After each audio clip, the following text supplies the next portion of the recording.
Johan, Oui, j'ai des examens à faire. on présente, oui, amen. On présente la sœur. Des examens Sandrine. mardi. Elle va faire des examens. Ouais. Je voudrais qu'on prie que tout se passe bien, que les résultats soient bons. Amen. Voilà. Gloire à Dieu. Amen. Et je vais demander à un frère qui puisse commencer à prier. Je vais demander à Jean-Louis. Jean-Louis, puis nous enchaînons. Oui, on présente aussi cette Señor, la gloria y la gracia, Papa. Señor, qué bueno es, Señor Padre, de estar en armonía con tus hijos, hermanos. Señor, te ruego por este culto. Que sea tú quien dirige esto, Padre. Amén. Señor, que hay caso a presentarte, Papa. Que sea un culto, Señor Padre, de adoración. Y pidamos, Señor Padre, por los enfermos.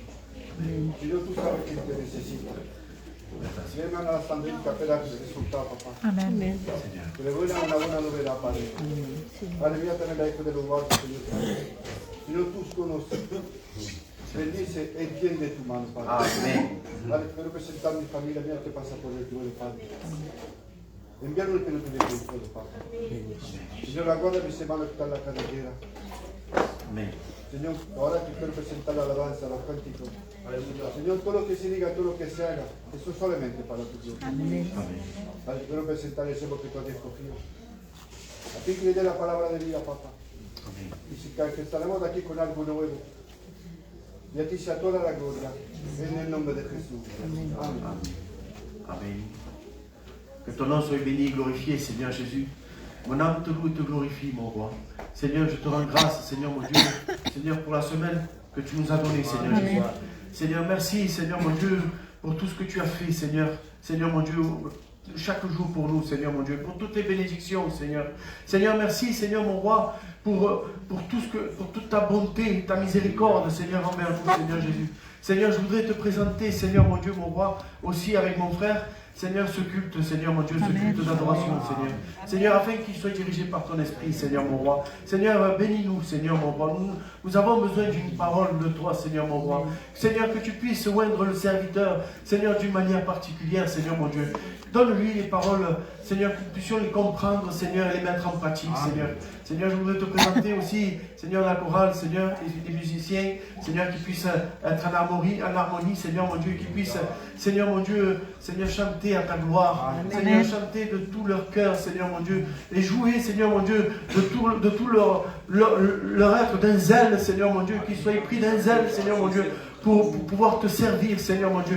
Que chacun de nous puissions être, Seigneur mon Dieu, zélés pour te louer, Seigneur, en cette matinée. Seigneur mon roi, que tu puisses, Seigneur, reprendre nos cœurs, Seigneur mon Dieu, notre esprit. Seigneur mon Dieu, que tu puisses nous faire du bien, Seigneur mon roi. Seigneur, fais du bien dans notre vie. Seigneur mon roi, je voudrais te présenter, Seigneur, maintenant à mon tour, Seigneur, toutes ces familles qui passent, Seigneur, par le deuil, Seigneur mon Dieu. Seigneur, que tu puisses envoyer le consolateur. Seigneur mon Dieu, que tu puisses leur donner la paix, non pas comme le monde le donne, Seigneur, mais comme toi tu la donnes. Seigneur, je voudrais, Seigneur mon Dieu, que tu puisses étendre tes mains sur tous nos malades, Seigneur, tous ceux qui ont été présentés et ceux que j'ai oubliés, Seigneur mon roi. Que tu puisses, Seigneur mon Dieu, étendre tes mains sur eux, Seigneur mon Dieu. Visite-les maintenant, je sais que tu le fais maintenant, mon roi, que tu puisses, Seigneur, que nous puissions avoir cette confirmation, Seigneur mon Dieu, que tu les as guéris. Au nom de Jésus-Christ, je te présente aussi mon frère et le Père Denis, Seigneur mon Dieu. Je voudrais que tu puisses, Seigneur mon Dieu, le guérir, Seigneur mon Dieu. Seigneur, merci mon roi pour tout ce que tu fais, Seigneur. Alléluia, et accorde toute la gloire au nom de Jésus. Amen, Seigneur, Amen. Nous continuons à prier. Señor, a ti la gloria, a ti la gracia, papá, en esta mañana, papá. Señor, cuánto te alaba mi vida, Jesús, papá, te alaba mi alma, Rey, Padre. Cuánto me cuento en el gozo de encontrarme aquí con mis hermanos, con mis hermanas, Jehová, Rey, papá. Cuánto, Jehová, Rey, papá, en esta mañana, papá. Señor, Rey de gloria, Señor, a cuánto te pidemos y te ruegamos a ti, Señor, papá. Porque sabemos que sin ti, Señor, Jesús, Señor, papá, nada se puede hacer, Señor, papá. Señor, queremos pedirte y rogarte que tú, Señor, Rey, papá, tú puedas, Señor, tomar la rienda de este culto. Amén. Señor, que todo lo que se va a hacer esta mañana, que te dé todo en tu control, Jesús, papá. Amén. Señor, queremos cantarte alabanza de toda nuestra fuerza, papá. Queremos escuchar tu palabra, Jesús, Señor, Rey, Padre. Gracias, Señor, Rey, Padre, por nuestro hermano, Señor, el pastor Fe, Señor, porque Señor, tú lo vas a ungir de manera particular, papá. Señor, esta mañana queremos escuchar tu palabra, Jesús, Señor, Rey de gloria. Queremos comer y beber, Señor, de tu palabra esta mañana, papá. Señor, Rey de gloria, por favor, Señor, manifiéstate con poder y gloria. No queremos, Señor, Rey de gloria, un culto papá, Señor, papá, queremos un culto de victoria, Jesús, papá. Como ha podido decir tu siervo, Señor, papá, que pueda haber esta dinamita, que pueda explotar, Señor, Rey de Gloria, en tu iglesia, papá. Señor, Rey de Gloria, tú conoces todo corazón, conoces todo, Jehová, papá. Amén. Señor, tú eres Dios, Señor, que cambia todas circunstancias, Señor.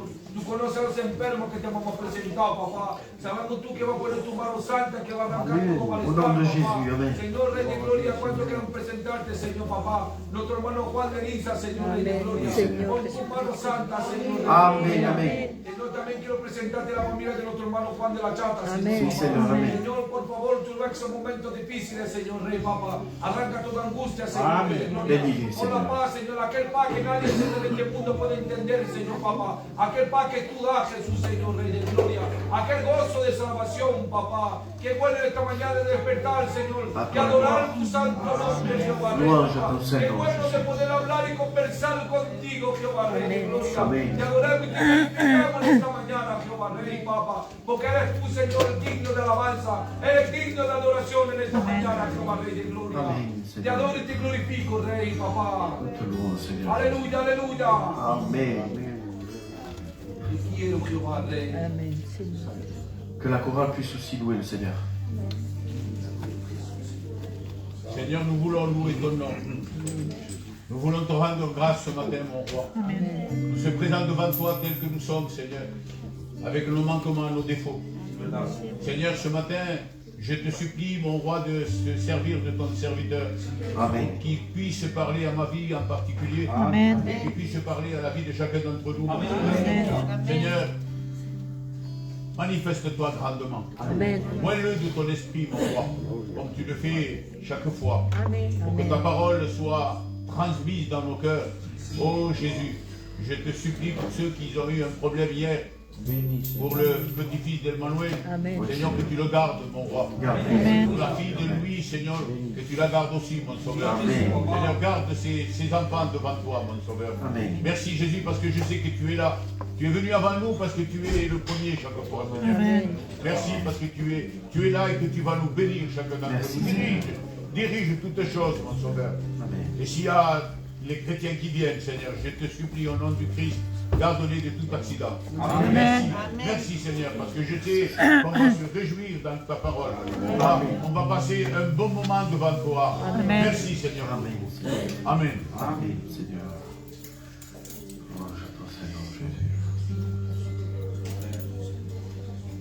La chorale qui puisse louer.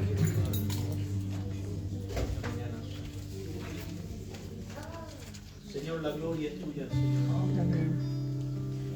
El poder, Señor, solo a ti te pertenece, Señor. Señor, es un hecho de tu gracia al estar delante de ti, Señor.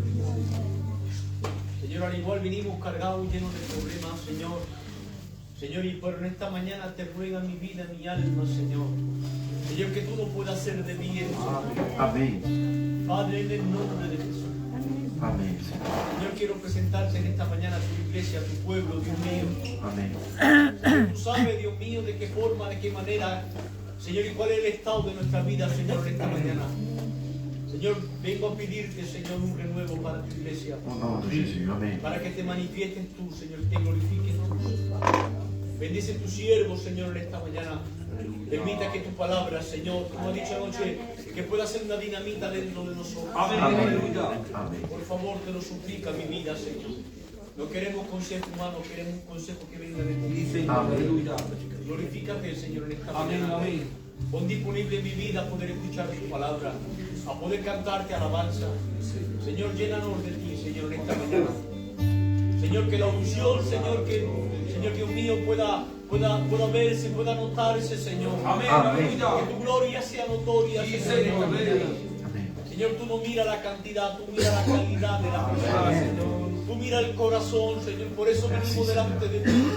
Señor, y estamos hambrientos y sedientos de tu palabra. Señor, por favor, te lo suplica mi vida, Señor, que en esta mañana lo puedas bendecir. Amen. Y a tu nombre la gloria.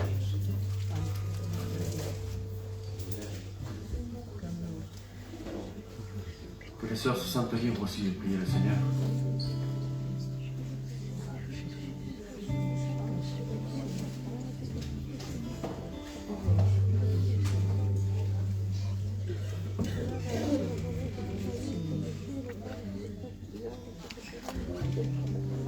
Alléluia, Seigneur Jésus. Merci d'être là encore ce matin. Amen. Merci de venir dans ta maison, Seigneur, Amen. pour élever ma voix, Seigneur, et te dire merci. Merci pour tout, Seigneur. Amen. Seigneur, tu vois mon église, Seigneur, tu l'as bénie abondamment, Seigneur. Nous avons besoin de toi, Seigneur. Amen. Nous sommes là. Père, merci pour la croix aussi, ce sacrifice que tu as fait, Seigneur Jésus. Merci pour ton Père donner son Fils, c'est difficile, Seigneur. Je vous bénis, Seigneur, de tout mon cœur. Merci, Seigneur, d'envoyer ton feu sur ton église. Seigneur. Amen. Merci, Père. Amen.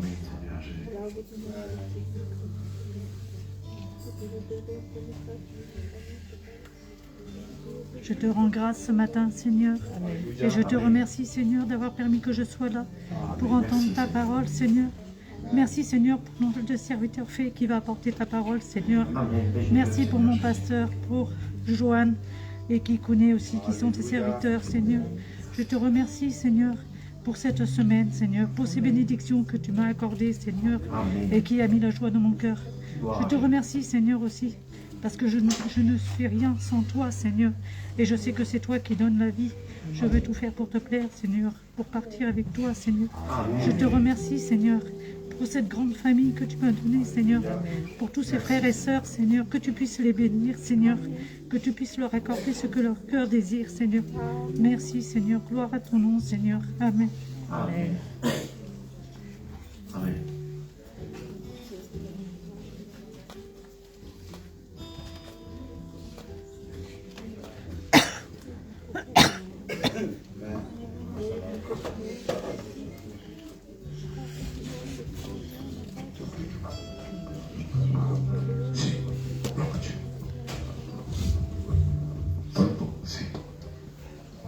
Gloire au Seigneur. Amen. Alléluia.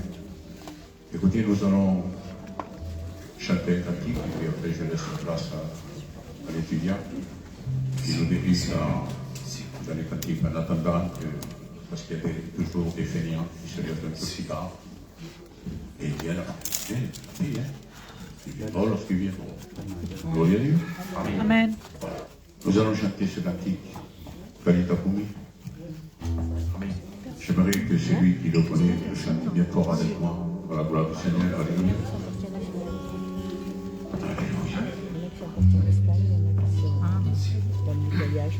Alléluia. Un jour le Seigneur marchait, direction Jérusalem. Alléluia. Il guérissait les malades, il ressuscitait les morts. Un jour un homme vient vers lui. Je t'en prie, ma fille va mourir. Le Seigneur lui répondit, ne crains pas, crois seulement. Talita Kumi, oh jeune fille, lève-toi, je suis ton Dieu. Talita Kumi, oh jeune fille, lève-toi, je suis ton Dieu. Un día el Señor andaba, dirección Jerusalén. Él sanaba a los enfermos, resucitaba a los muertos. Un día un hombre vino a él mi hija va a morir. El Señor le contestó: no te mates solamente, Talita Cumi, niña pequeña, levántate, yo soy tu Dios. Talita Cumi, niña pequeña, levántate, yo soy tu Dios. Talita Cumi, oh jeune fille, lève-toi, je suis ton Dieu. Talita Cumi, oh jeune fille, lève-toi, je suis ton Dieu. Alléluia. Je crois qu'on pourrait dire ce matin, et on va le faire con il Kikune parce que il faut se réveiller, mes frères et sœurs. Je crois qu'on est endormi un petit peu. Amen. N'arrive pas à lever la voix. À un moment donné, j'ai dit, Seigneur, j'avais les yeux fermés, j'ai dit, Seigneur, je suis seul, là, il n'y a personne avec moi. J'entendais rien. Vous savez que le cantique, même que c'est la parole qui prime, hein, c'est la parole de Dieu qui prime avant toute chose, hein, mais le cantique te prépare. C'est vrai, Amen. Les louanges préparent ta vie, ton cœur à recevoir la parole de Dieu. Alors, si tu te réveilles en chantant, tu vas voir que lorsque le serviteur de Dieu va porter le message de la parole, eh bien, ça va te faire du bien. Amen. Mais pour cela, il faut que tu te réveilles. Hein, c'est pour ça que j'ai chanté Talita Cumi. Réveille-toi. Alléluia. Et vous savez que je le dis souvent, Talita Cumi, c'était une petite fille. Et on peut dire que ce matin, c'est ton âme. C'est la petite fille qui est en toi, c'est ton âme. Amen. Et elle a besoin de ça. Amen. Gloire à Dieu. Je laisse Kounet et qui nous dirige dans les cantiques. Et puis, s'il vous plaît, soyez fervents. Amen.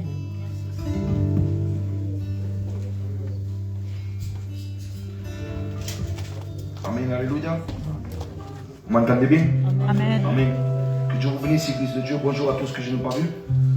Comme l'a dit le pasteur, nous devons mettre tous notre graine de sable. Alléluia. Ce matin, nous devons être tous bénis. On doit participer tous à la bénédiction. Alléluia. Amen. Et nous allons chanter ce cantique que j'ai appris. Et bien, maintenant, je vais le chanter encore une plein de fois aussi. Calme.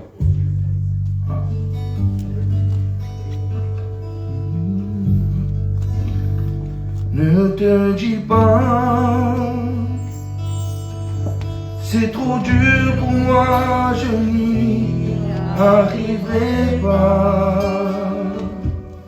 Mais laisse Jésus guider ta vie.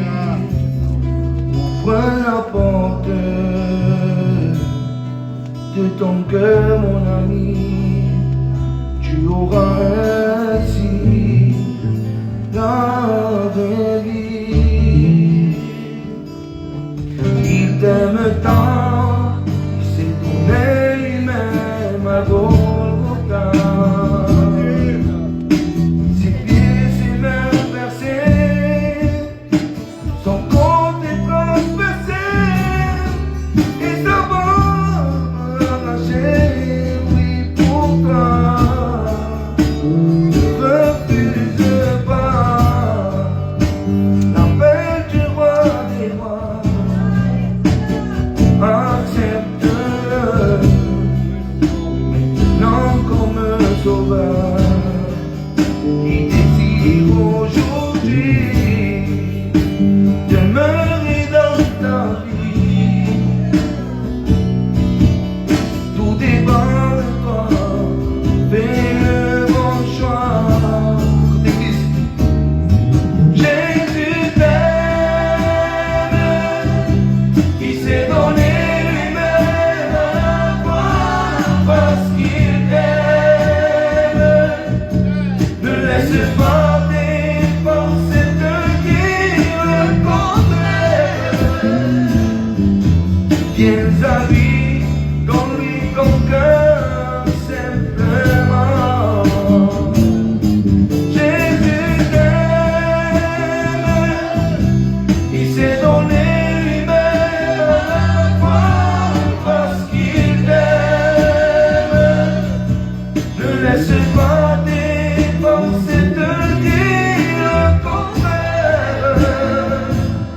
Viens à lui, non il convient simplement. Ne te dis pas, c'est trop dur pour moi, je n'y arriverai pas. Laisse Jésus guider ta vie, ouvre la porte de ton cœur, mon ami, tu auras ainsi la vie. Il t'aime tant, il s'est donné lui-même à Golgotha. Ses pieds, ses mains placées, ton compte est transpercé, et ça va marcher, oui, pourquoi ne refuse pas l'appel du roi des rois, accepte maintenant comme sauveur. Il désire aujourd'hui demeurer dans ta vie. Tout dépend de toi, fais le bon choix.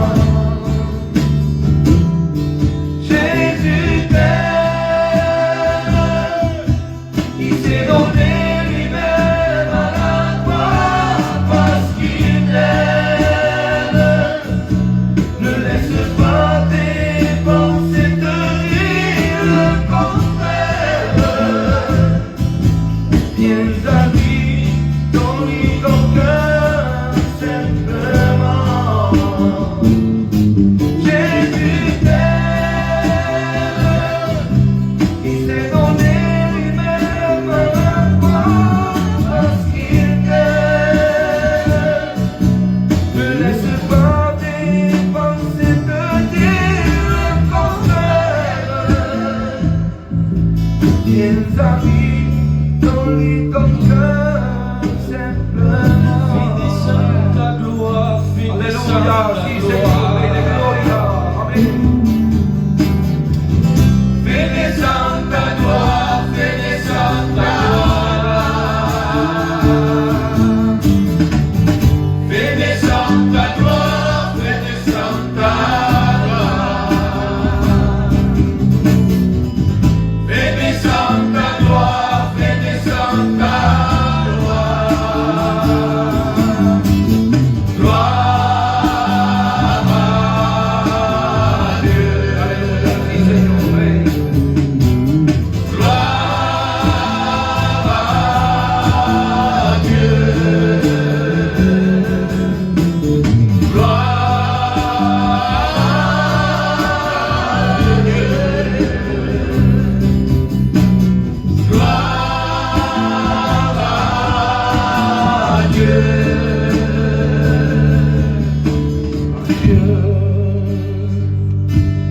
Sois la gloire à Dieu. Sois la gloire à Dieu. Sois la gloire pour les choses qu'il a fait. Alléluia. À son sang, il m'a sauvé par sa puissance, il m'a relevé. Adieu, sois la gloire pour les choses qu'il a fait.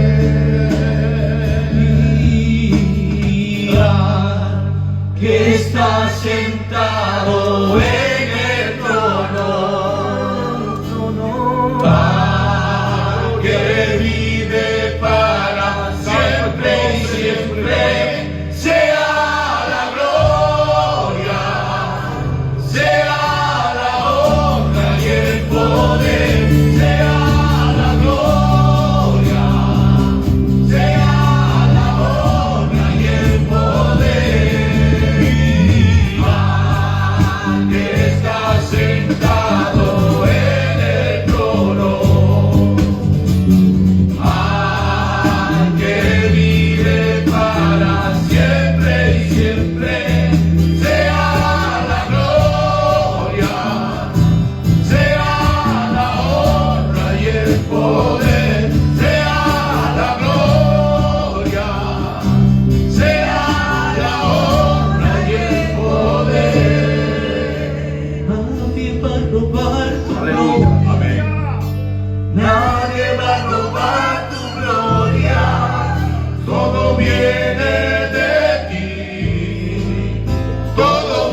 todo vuelve a ti. Mi casa y yo, aleluya. Mi casa y yo serviremos al Señor, aleluya. Mi casa y yo serviremos al Señor. Nadie va a robar tu gloria, aleluya. Nadie va a robar tu gloria. Todo viene de ti, aleluya. Todo vuelve a ti. Amen, aleluya. Personne ne va voler sa gloire, alléluia, parce que tout lui appartient à notre Seigneur. Amen, alléluia. Nous allons encore présenter ces moments, le bénéfice al tío Jean-Louis. Señor, a ti la gloria y la gracia. Qué bueno es, Señor, decir tu Aleluya, presencia, Papá. Santo Rey. Yo represento en estos momentos. Sí, Señor. Te lo pido y te lo ruego, que larga sangre de la Cristo de la Madre que nos metió. Y a ti sea toda la gloria, en el nombre de Jesús. Amén. Amén.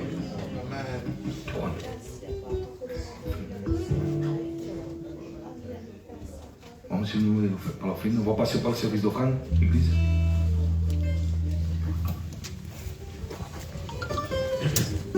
J'étais Seigneur. Si la toccante a tenuto l'église, c'est pas ici. Amen. L'église de Dieu, tout le monde vous le connaissez, moi je sais que le Seigneur est. Alors s'il vous plaît.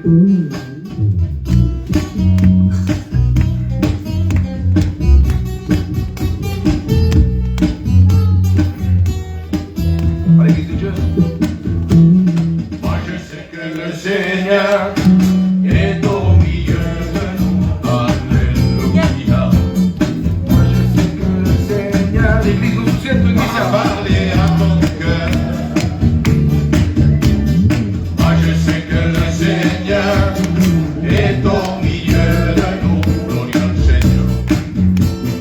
Moi je sais que le Seigneur va parler à ton cœur.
La libertad, la libertad, la libertad.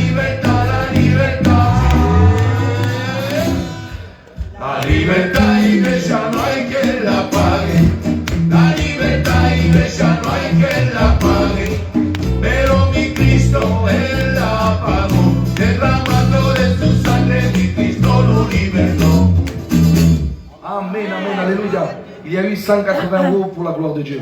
Miguel, tu représentes?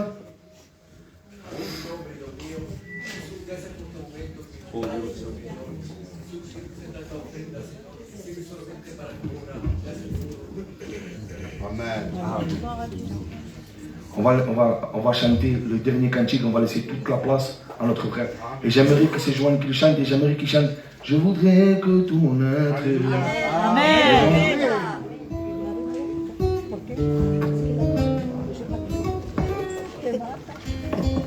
Joanne, on va te chanter. Et sûrement qu'ils ont envoyé un message. Il faut prier pour Polika, le serviteur de Dieu. Okay. Alors, on va prier. Vas-y, Joanne, tu le présentes et puis tu chantes un cantique. Présente Polika, s'il te plaît. Et présente la hître de Louis, qu'elle a un peu perdu la vue. Tu sais, pour le coup qu'elle a dit. Alléluia. Seigneur Jésus, Seigneur, nous te glorifions, Seigneur mon roi. Seigneur, nous ne pouvons rien faire sans toi, Seigneur. Nous te présentons tout devant toi, Seigneur mon Dieu. Seigneur, je voudrais te présenter ton serviteur, Seigneur. Amen. Seigneur mon Dieu, afin que tu puisses étendre tes mains sur lui, Seigneur. Bénis-le, guéris-le, Seigneur mon Dieu. Seigneur, ce qu'il a besoin, Seigneur. Seigneur, que tu puisses lui donner, Seigneur. Amen. Seigneur, je te présente aussi cette jeune fille, Seigneur mon Dieu.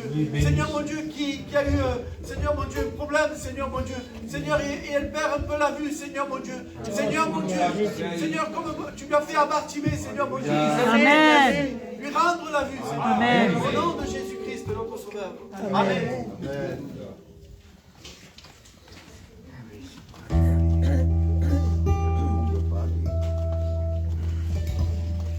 Gloire à Dieu. Amen.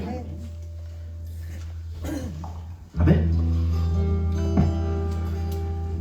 Quizá que el enemigo hoy te ha dicho que tu Dios te ha puesto en el olvido, pero bien sabe quién está a tu lado. No es cualquier persona, no es cualquier persona, es Jesucristo. Aleluya. Quizá que el enemigo también te ha dicho, vivirás toda tu vida confundido, pero bien sabe quién está a tu lado. No es cualquier persona, no es cualquier persona, es Jesucristo. Satanás, te equivocaste, porque anda conmigo el poderoso gigante. Cuántas veces lo intentaste y no lo lograste, porque yo soy el ungido de Dios. Satanás, te equivocaste, porque anda con nosotros el poderoso gigante. Cuántas veces lo intentaste y no lo lograste, porque yo soy el ungido de Dios. Amén, Señor. Je voudrais que tout mon être s'engage cet esprit, habiter dans sa forteresse, avoir les richesses que me donne Jésus. Je voudrais que tout mon être s'engage cet esprit, habiter dans sa forteresse, avoir les richesses que me donne Jésus. Seigneur, aie pitié de moi et pardonne toutes mes fautes,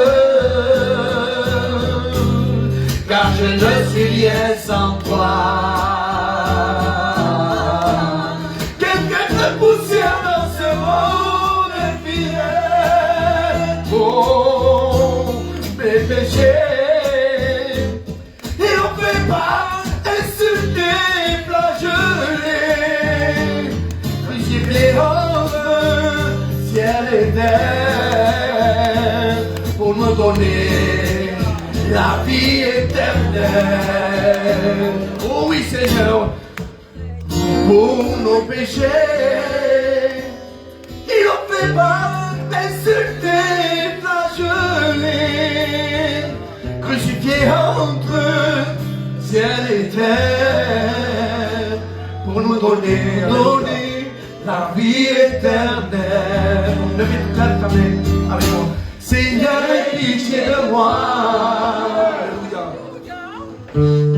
et pardonne toutes mes fautes, car je ne suis rien sans toi. Quelqu'un que poussière dans ce monde infidèle. Gloire à Dieu.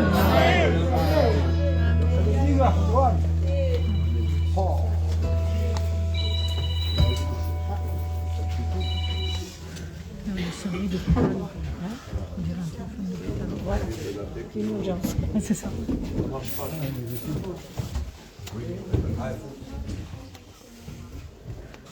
C'est bon.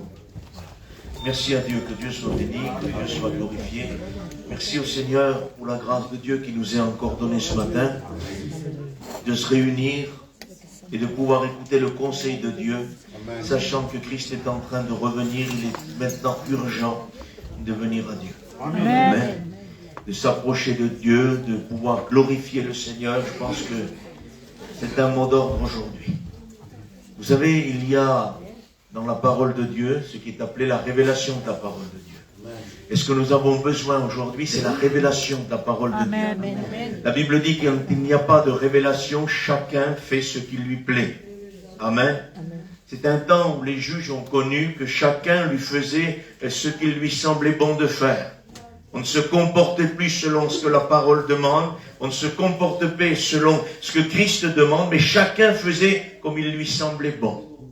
Et nous sommes en train de vivre un temps comme ça, mes frères et sœurs, où chacun fait ce qui lui semble bon, chacun fait ce qui lui semble être bien.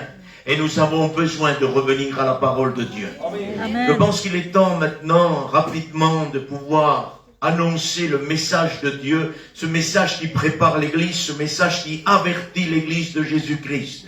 Nous sommes dans un temps où les avertissements doivent maintenant venir et nous devons rapidement avertir l'Église de Dieu. Quel temps difficile. Quelques dernières minutes, quelques dernières secondes, quelques derniers mois, quelques dernières années. On ne sait pas exactement ce qui reste, mais Dieu n'est pas loin. Amen. Et nous sommes, nous, dans un temps très difficile. Est-ce qu'on peut prêcher l'évangile avec la liberté parmi vous ce matin? Amen. Est-ce qu'on peut permettre au Saint-Esprit de se manifester comme il le veut? Amen. J'aimerais ce matin vous parler de l'apostasie. Je pense qu'aujourd'hui, le temps est venu, frères et sœurs, de pouvoir être au courant, et je pense que vous le savez, c'est sûrement pas nouveau ce que je vais vous parler ce matin, parce que vos serviteurs vous l'ont prêché. Amen. Mais j'aimerais porter mon concours, moi aussi, ce matin, et vous parler de l'apostasie. Nous sommes dans un temps difficile, et ce temps d'apostasie va venir toucher les églises, a déjà touché les églises du Seigneur. Et ce qui m'intéresse ce matin, c'est de savoir qu'est-ce que c'est l'apostasie, comment l'apostasie se manifeste, et qu'est-ce que l'apostasie fait, comment l'apostasie nous dirige, comment l'apostasie nous fait arriver. Nous avons besoin, plus que jamais maintenant, que le message de l'apostasie soit écouté du haut des estrades, pour que les chrétiens, les chrétiennes sachent où nous en sommes aujourd'hui. L'apostasie tire son fondement du cœur même de Satan. L'apostasie n'est pas une idée d'homme, n'est pas certains groupements d'églises qui ont quelque part un peu faibli dans la foi et qui ont introduit l'apostasie. Non, l'apostasie vient du cœur même de l'enfer, du cœur même de Satan. L'apostasie est produite par Satan. C'est pour ça qu'il faut rapidement que nous annoncions ce message-là pour que les gens sachent ce qui se passe. Nous sommes dans un temps d'apostasie. Le temps est un temps d'apostasie, c'est-à-dire d'abandon de la foi. Le mot apostasie veut dire abandonner la foi. Et j'aimerais lire avec vous dans le livre de Timothée, premier livre de Timothée, 4 versets 1er.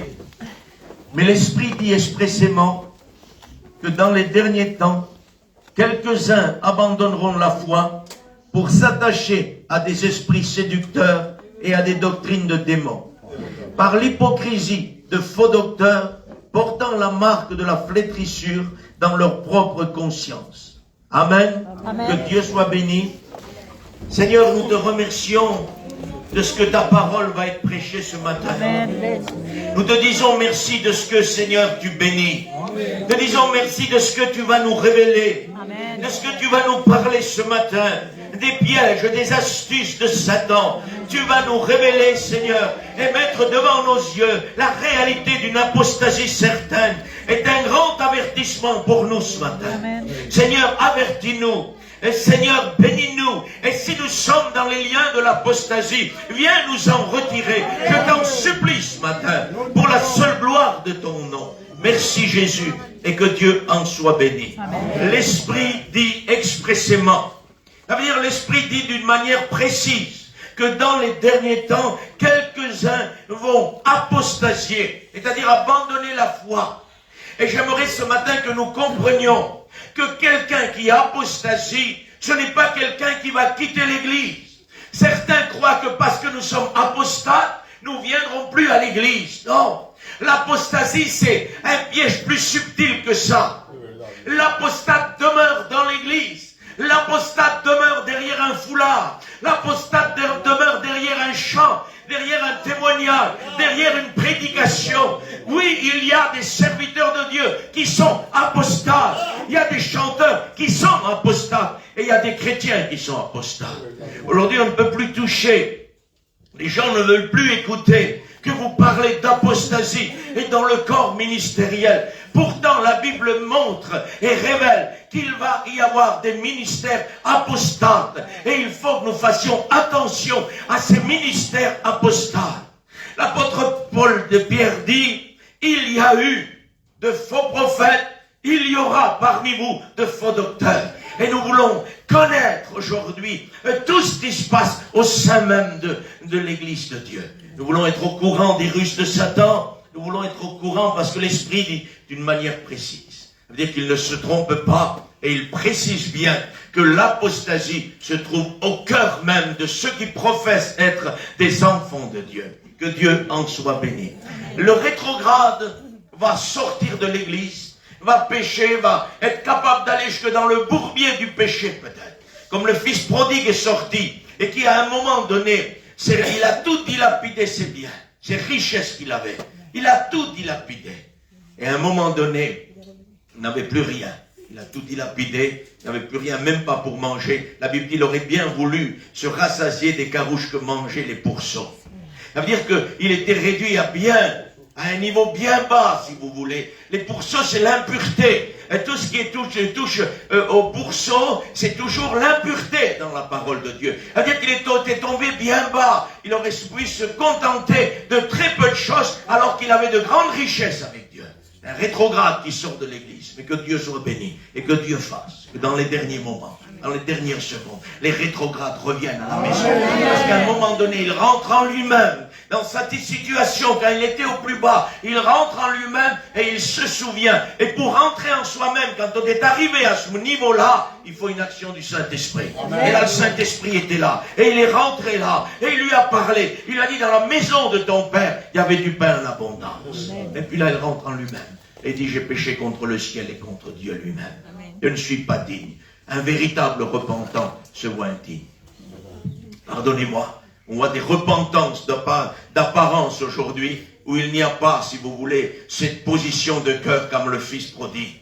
Il est dit, je ne suis pas digne. Aujourd'hui, il y a des repentants qui viennent et ils se croient dignes du retour. Ils viennent, excusez-moi, avec la poitrine en haut, c'est moi le monsieur, je retourne, je reviens, je veux la première place parce que je reviens. Il n'y a pas d'orgueil dans l'œuvre de Dieu. Il y a de l'orgueil chez les Roms, il y a de l'orgueil chez les Espagnols, il y a de l'orgueil dans tous les peuples, mais en Dieu, il n'y a pas d'orgueil. Amen. Et j'aimerais vous le dire ce matin. L'orgueil des Roms, l'orgueil des Espagnols et l'orgueil des autres, mais on est entre Roms et Espagnols ce matin, ne doit pas demeurer dans l'œuvre de Dieu. On doit briser notre orgueil de race, pardonnez-moi. On doit être humilié, on doit être puissant en Dieu et non pas orgueilleux pour servir Dieu. Ça ne passe pas. Dieu n'accepte pas ça. Il y a des gens qui chantent avec orgueil, il y a des gens qui prêchent avec orgueil, et tu sens toujours, excusez-moi, l'espagnol, le rhum, le manouche qui revient, tu sens que la tradition est là. Nous n'avons pas le droit d'imprégner l'évangile avec ce que nous sommes.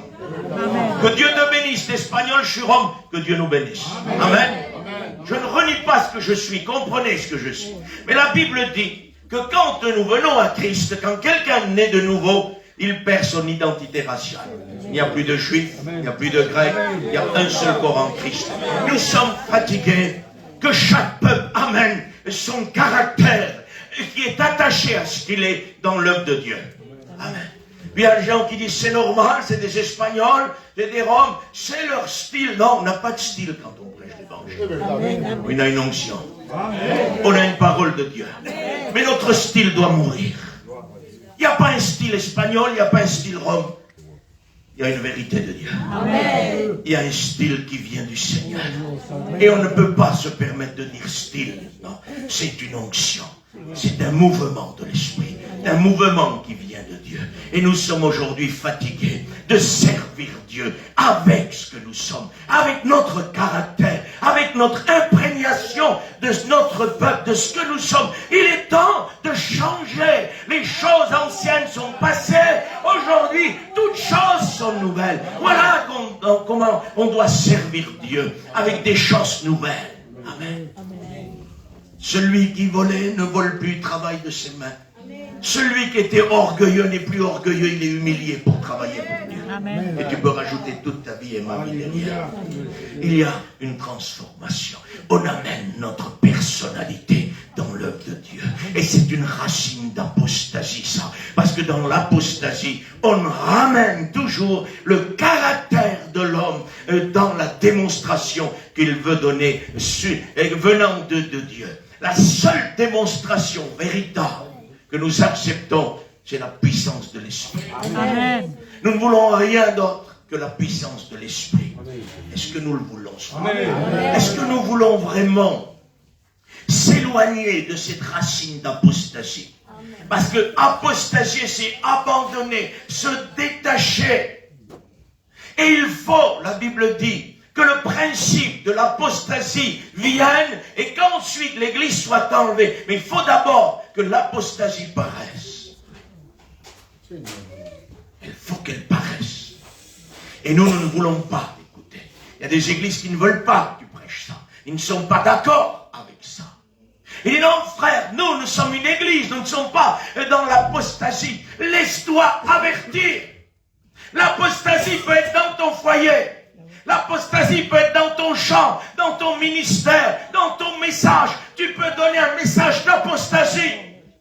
Et nous avons besoin d'être avertis de Dieu. Amen. Amen. Merci à Dieu pour les églises qui acceptent encore la parole de Dieu. Il y a des églises qui n'acceptent plus la parole de Dieu. Écoutez, il y a toujours ça. Voyez, cette Bible-là, elle est toujours présente. Mais on n'a plus le droit de la prêcher littéralement comme elle est. On n'a plus le droit de l'enseigner comme elle est. On doit l'arranger par rapport au peuple où nous sommes. Chez les Roms, on ne peut pas tout dire. Chez les Espagnols, on ne peut pas tout dire. Non, on peut dire tout ce qui est écrit ici. Amen. Amen. Amen. C'est pas vrai, Juan l'Ancien. Tout ce qui est écrit ici, chez les Roms, chez les Espagnols, chez qui tu veux, doit être prêché. Amen. Qui disent, ouais, mais sédentaires, les Roms, tout ça, c'est pas pareil. Il n'y a qu'un seul Dieu, un seul esprit, une seule foi, un seul baptême. Il n'y a pas de résultat quand la grâce vous touche. Quand la grâce vous touche, elle vous touche. Amen. D'une même source ne peut pas sortir deux eaux différentes. Alors la source de la grâce, dite de honte, je vous en ai parlé hier, elle sort. Donc quand elle vous sort, ce n'est pas deux résultats différents chez l'Espagnol ou le Rome ou chez l'Anglais. C'est le même résultat. Le Rome se convertit, il devient un enfant de Dieu. L'Espagnol se convertit, il devient un enfant de Dieu. Amen. Et tous ensemble, nous servons le Seigneur. Et il est temps d'arriver à cette unité de travail maintenant, peuple de Dieu. Que les Espagnols s'unissent avec les Roms, que les Roms s'unissent avec les Espagnols, avec les voyageurs, les sédentaires. Tous les peuples doivent s'unir. Dieu revient chercher son Église.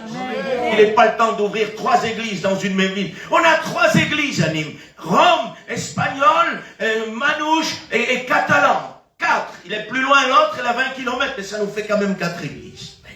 On aurait assez d'une seule église, et on serait 5, 600, 700 personnes, et on servirait Dieu à la manière que Dieu veut. Et les Roms pourraient amener leur ministère à la contribution des Espagnols, les Espagnols ainsi de suite, et les Catalans ainsi de suite, et les voyageurs ainsi de suite.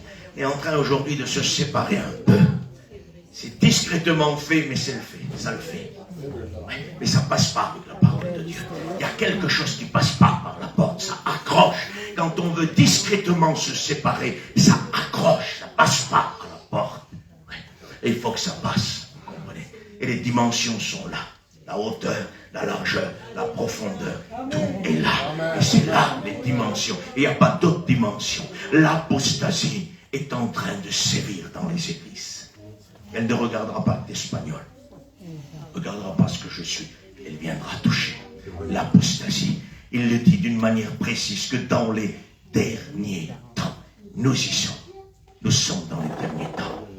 Pas encore fait, c'est pas encore les derniers, c'est bien sûr que si. Le livre d'Hébreux dit que Christ a paru dans les derniers temps. Du moment que Christ est paru sur terre, l'enclenchement des derniers temps s'est mis en place. Et nous, nous y sommes depuis 2000 ans maintenant et quelques. Nous y sommes là. Nous sommes dans les derniers temps. Bientôt, Christ va revenir et nous voulons vraiment que l'apostasie soit brisée du milieu de nous. Amen. Amen. Le rétrograde sort, il revient, il est repentant, il revient à l'église, il demande pardon, il s'assied au fond, jamais ne s'assied en première place. J'ai vu des rétrogrades qui reviennent, frère. Ils veulent être assis où tu es là, tu vois, et sûrement pas au fond là-bas. Je reviens, c'est comme s'il nous faisait quelque chose à nous de grâce. Je reviens. Soyez contents. Ouais, on est content. Mais assis-toi au fond, repens-toi. Assis-toi là-bas. Il y a des rétrogrades qui reviennent, des repentants qui reviennent, la poitrine en l'air, pardonnez-moi. Ils n'ont jamais chanté là, il faudrait qu'ils chantent parce qu'ils sont partis, qu'ils sont revenus. Oui. C'est vrai ça. Non, tu chantais pas avant, tu reviens, tu ne vas pas chanter. Tu vas rester assis. Et après, on verra ce qu'on peut faire. Mais pour l'instant, on ne part pas pour en recevoir une tâche. Parce que moi, j'ai vu des églises. Les gens partent, quand ils reviennent, on leur donne une tâche. En voulant dire, prends ça, ça va te tenir après. Puis on se réunit ensemble et on dit, il faut lui donner une tâche, ça va le tenir, ça. Vaut mieux ne rien lui donner, parce que si c'est la tâche qu'il tient, vaut mieux qu'il débarrasse. Vaut mieux qu'il fasse de la place. Parce que ça ne sert à rien d'amener l'interdit au milieu de vous. L'apôtre Paul a dit, ôtez l'interdit du milieu. Amen. Un pécheur repentant n'a pas besoin d'une tâche, n'a pas besoin de rien. Il s'assied au fond et il prie son Dieu. Amen. Amen. Et bien sûr que nous, on ne le veut pas qu'il soit au fond. Comprenez ce que je veux dire.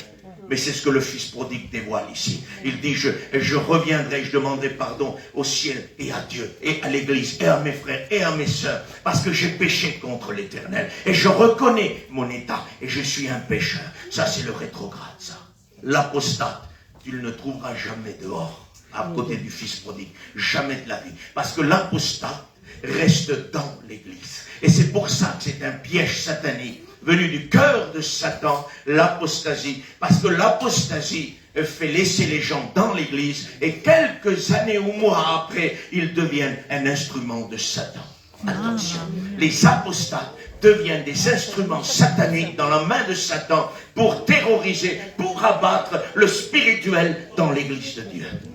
Il y a toujours des gens, quand quelqu'un veut se consacrer à l'évangile, quand quelqu'un veut se donner à Dieu, qui disent, t'es quoi toi, t'es un pasteur? Ma soeur, tu te prends pour un pasteur, tu lis la Bible, tu pries, tu fais plus que les pasteurs. Laissez les gens se consacrer, laissez les gens lire la parole de Dieu, laissons les gens être bénis de Dieu. Amen. La Bible dit, vous avez donné du vin à vos Nazaréens. Vous les avez fait boire du vin. Ça veut dire quoi? Les Nazaréens, c'est ceux qui se consacraient, qui se séparaient pour servir Dieu. Et la parole de Dieu déclare, vous les avez fait boire du vin. Ça veut dire, vous les avez fait sortir du vœu du Nazaréen. Et c'est quand on dit à quelqu'un, une sœur qui vient avec sa Bible dans l'assemblée, on est en train de dire, t'es un pasteur, sœur, tu prends ta Bible. Ouais. Au mieux qu'elle vienne avec sa Bible qu'avec son téléphone. Pardonnez-moi. Ça ne nous gêne pas, hein, regardez bien. Ça ne nous gêne pas. Il y a des sœurs qui filment, il y a des sœurs qui ont leur téléphone, ils envoient des messages dans la réunion, ça ne nous dérange pas. Mais si elle vient avec sa parole, là, on va se dire, pour un pasteur, il va bientôt nous prêcher. Non, pas du tout. Pas du tout. Mais elle va bientôt contrôler ce qui est prêché. Comme faisaient les Béréens avec l'apôtre Paul. Parce qu'on n'est pas Paul, mais quand même, on peut être aussi contrôlé. Hein, si Paul l'a permis, parce qu'aujourd'hui, tu me contrôles à moi. Moi, je vous conseille de contrôler ce matin tout ce que je vous dis. Vous avez la parole de Dieu. Contrôlez tout ce qui est dit ce matin. Amen. Parce qu'on a besoin de ça. On a, si vous voulez, aujourd'hui, une racine d'apostasie qui est en train de sévir au milieu des églises. Vous voulez trouver un apostate, cherchez-le derrière un foulard, cherchez-le derrière un chant, cherchez-le derrière un témoignage, cherchez-le derrière une prédication.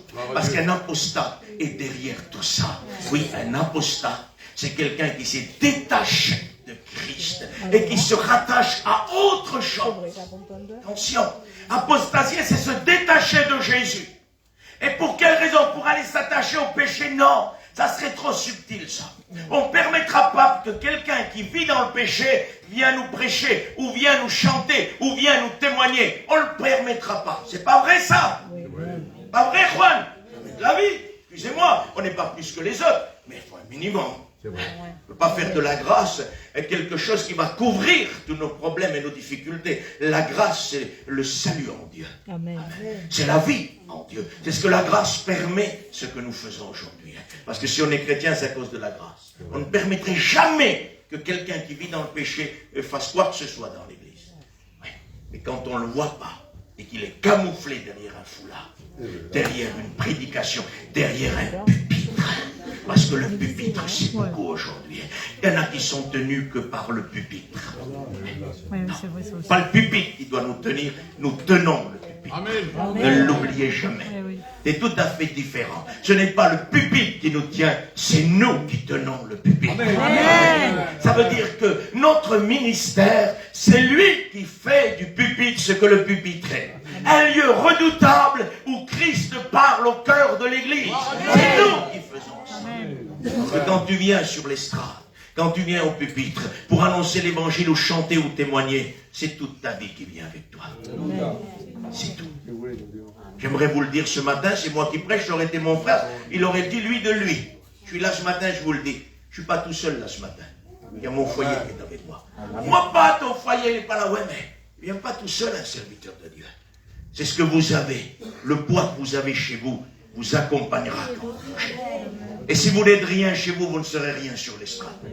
Si vous n'êtes rien chez vous dans le chant, vous ne serez rien quand vous chantez dans l'église. Il faut que vous soyez quelque chose chez vous d'abord. Et quand vous serez quelque chose chez vous, alors vous serez quelque chose sur l'estrade. C'est-à-dire qu'un homme qui se lève sur l'estrade, ou quelqu'un qui chante ce que vous voulez, doit porter sa vie. Amen. C'est ce qu'il est dehors qui montrera ce qu'il est sur l'estrade. Vous n'êtes rien dehors, vous ne serez rien là. J'amènerai mon caractère, mon orgueil et tout ce que j'ai en moi pour essayer de faire passer la chose comme elle doit passer. Mais ça ne passera pas. Pardonnez-moi, l'orgueil a une odeur. Ça sent mauvais. Amen. On sent l'orgueil à des kilomètres. Pas besoin de voir les gens prêcher ou chanter des heures pour savoir s'il y a de l'orgueil ou pas. L'orgueil a une odeur. L'orgueil a un style, l'orgueil a un déplacement, l'orgueil a un regard. On ne veut pas des orgueilleux sur nos estrades. Nous voulons des hommes humiliés, mais remplis du Saint-Esprit. Nous ne voulons pas des orgueilleux puissants, nous voulons des humiliés faibles. Pourquoi tu dis ça, frère? Parce que l'apôtre Paul a dit, c'est quand je suis faible, c'est alors que je suis fort. Réjouissons-nous de ce qu'en étant assis là-bas, nous n'avons rien. Et quand on vient là, nous avons tout. Parce que Christ est là et il donne tout en abondance. Il y en a qui sont assis, elle dit, je vais chanter. Appelez-moi, ne m'oubliez pas, je vais chanter. Fais-toi oublier, va. Si le Saint-Esprit veut que tu chantes, il va t'appeler, va. Parce que t'inquiète pas. Hey, tu m'as oublié, je suis blessé, j'avais à cœur de chanter, mais le pasteur m'a pas appelé. Tu es tellement spirituel que tu es plus spirituel que le pasteur. Tu avais tellement à cœur, toi, lui, il n'était pas spirituel, il n'a pas repéré que tu devais chanter. Non, c'est plutôt que le pasteur a repéré que tu dois rester assis. Là, qui sont assis, j'ai un message. Ah, là, ce soir, je vais en mettre plein la vue. Ça n'existe pas, ça. Si, ça existe. Moi, je l'ai vu. Moi, je l'ai vu dans leur manière d'être sur leur chaise. Ouais, sur leur chaise, ils sont là. Et tu sens qu'ils disent, alors ce soir, je vais en mettre plein la vue. Ils te commencent avec un hébreu, finissent avec un grec, un araméen, et ils te racontent des histoires d'étoiles et du cosmos et de technologie et de tout ce que tu veux. Et à la fin, ils croient que tout le monde a été ébloui, alors qu'il n'y a rien qui s'est passé. Vous savez la différence entre un orgueilleux et un humilié, ce que c'est? C'est qu'un orgueilleux va prêcher l'évangile où il va chanter comme tu veux, hein, des orgueilleux dans tous les domaines. Et quand il va s'asseoir, il va baisser la tête, il va faire semblant de prier, et il va surveiller qu'est-ce qu'on dit comme ça de lui. Parce que dans son cœur, il se dit, ça doit être terrible de chanter. Ça doit être formidable comment j'ai chanté. Ça doit être formidable comme j'ai prêché. Et il est capable de dire, mes collègues serviteurs ont appris comment on doit prêcher sur moi. Quelle tristesse pour le cœur de cet homme. Il ferait mieux de faire autre chose que serviteur de Dieu. Parce que c'est une honte de servir comme ça. Vous savez ce que c'est un homme humilié? Il porte le ciel dans la réunion. Il s'assit et il demande pardon à Dieu de ne pas être à la hauteur. Et il dit, pardonne-moi Seigneur de ne pas être à la hauteur. Alors que le ciel est descendu. C'est toute la différence entre un orgueilleux et un homme humilié. Il y en a un qui chante, quand il chante, c'est un bouleversement, l'onction vous transperce. Et lui, pour lui, il ne veut même plus chanter. Parce qu'il se dit, ça va pas. Si je passe pas chanter, tant mieux. Parce que dans son cœur, ce n'est pas son œuvre à lui, son zèle à lui, son activité à lui. C'est l'onction qui fait tout ça. Amen. Le temps est particulièrement difficile. L'orgueil ne doit pas résister parmi nous. On doit mettre dehors toute racine d'orgueil. Parce que l'apostasie, c'est l'orgueil. L'église de Laodicée est un modèle d'apostasie parfaite. Pourquoi parfaite? Parce qu'elle est en 7e position d'une série de 7 églises. Elle se trouve en 7 positions. Et le chiffre 7, c'est la plénitude, c'est la perfection, c'est rempli, c'est débordé, c'est finalité absolue. Pourquoi elle est en position 7 alors? Parce qu'elle est parfaite, l'église de Laodicée? Parce qu'elle a une finalité en tout? Parce qu'elle est remplie de tout? Non. Parce qu'elle est parfaite. Elle a une finalité à 100%. Elle est parfaite. Elle est remplie d'une pleine apostasie. Voilà pourquoi elle est en 7e position. L'église de Philadelphie, c'est l'église qui part avec Dieu. Laodicée, c'est l'église apostate. Philadelphie, c'est l'église upostate. Upostate, c'est le contraire d'apostasie, si vous préférez. Et Philadelphie, c'est l'upostasie. Ça veut dire qu'elle est remplie de Dieu. Elle croit fermement. Pourtant, regardez ce que Dieu dit. Tu as peu de puissance, mais tu as gardé ma parole. Amen. Ça, je le garderai. Je viens bientôt. Garde ce que tu as, que personne ne prenne ta couronne. Une église d'upostasie remplie de Dieu. Et Dieu lui dit, tu as tout ce qu'il faut. Tu as peu de puissance, tu ne fais pas 100 missions, tu ne fais pas 200 réunions, tu ne peux pas trop prier, tu ne peux pas trop chanter, tu ne peux pas trop prêcher, tu n'y arrives pas, c'est dur. Ouais, mais Jésus est là, tu gardes sa parole. C'est ce qui compte. Parce que ce qui compte, c'est pas que tu peux beaucoup prêcher, que tu peux faire beaucoup de missions, que tu peux faire tant et tant et tant. Non, ce qui compte, c'est garder la parole. Et Dieu ne regardera jamais à ce que tu fais dans ton activité pour valider ta vie spirituelle. Ça sera toujours l'attachement de ta vie spirituelle et de ma vie à la parole de Dieu. Amen. À la parole de Dieu. On regardera toujours, est-ce que je suis attaché à la parole de Dieu ou je suis attaché à l'activité? Parce que notre activité ne peut pas dépasser notre intimité. Nous devons avoir plus d'intimité avec Dieu que d'activité. Amen. Il y en a qui travaillent tellement qu'ils n'ont plus de temps pour prier. Ils sont en danger. Ils sont en danger. On m'a dit un jour, frère, je ne peux même plus prier, même plus me mettre à part, tellement que je fais des réunions. Je fais plus de 10 réunions par semaine, plus de 2-3 réunions par jour. Parfois, je ne peux même plus prier. Assis-toi. Assis-toi, va. Repose-toi. Parce que Jésus a dit, ils allaient beaucoup et venaient beaucoup. Il a dit, venez dans un lieu écart et reposez-vous maintenant là. C'est-à-dire qu'à un moment donné, un homme ne peut pas donner ce qu'il n'a pas reçu. Un homme peut donner seulement ce qu'il a reçu, et ce qu'il a reçu doit le donner du ciel. Ça veut dire qu'on a 6 jours d'activité, on ne peut pas avoir moins que 6 jours de consécration. Ce n'est pas possible. Il faut pour chaque activité une intimité. Et je suis gentil, 10% d'activité, c'est minimum 11% d'intimité. Parce que je suis vraiment gentil ce matin. Et notre activité devrait surpasser vraiment, vraiment, beaucoup notre activité. On ne peut pas donner ce qu'on n'a pas reçu. Et si on n'est pas à part, on ne reçoit pas. Moi, je reçois en marchant, je reçois en allant au magasin, je reçois en conduisant. D'accord. D'accord. Mais moi, je te parle d'une action, une recherche. Mon peuple, rentre dans ta chambre. Jésus a dit, les pharisiens prient debout dans les coins des rues. Ils prient debout au coin des rues. Ils sont les premiers dans les synagogues. Il dit, ils prient pour être vus des hommes. Mais toi, quand tu pries, ça c'est l'église, ça. Mais toi, quand tu pries, rentre dans ta chambre, ferme la porte. Amen. Et le Père qui verra dans le secret sera là, il te récompense. Amen. Les hypocrites, les pharisiens prient debout au coin des rues. Ouais. Ça ne peut pas nous arriver, ça, aujourd'hui. Hein. Vous n'avez vu personne, vous, aujourd'hui, qui peut prier au coin de rue pour être vu. On n'en voit pas, ça. Oui, mais le coin des rues a changé dans la technologie aujourd'hui. C'est les réseaux sociaux, ça. Eh oui. Debout au coin de rue, c'est ceux qui prient le matin sur les réseaux sociaux et qui ne prient pas tout seuls avec Dieu.